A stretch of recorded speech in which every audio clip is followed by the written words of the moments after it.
worship and love go hand in hand, you know, and that should be something that we strive to be a lifestyle, you know, more than a genre of music or more than a slogan word on a Valentine's card, you know. And when I think about who God is, how tremendous that is, and how that's the impact that's had on my life, I mean, I feel like we can live love by trying to lead by example.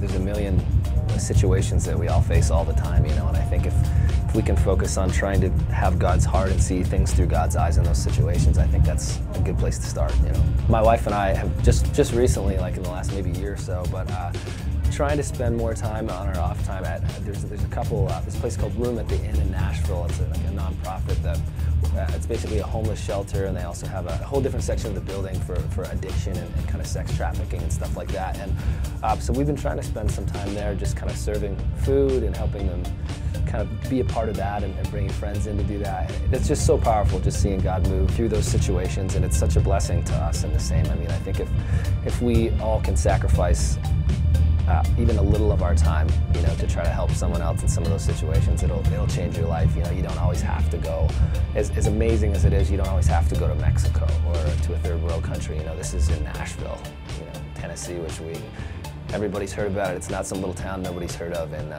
this is happening, you know, in every city. We can be loving each other at our Starbucks jobs and at the movie theaters, you know, that people work at, and I think that's just an extension of who we are, an extension of God's heart.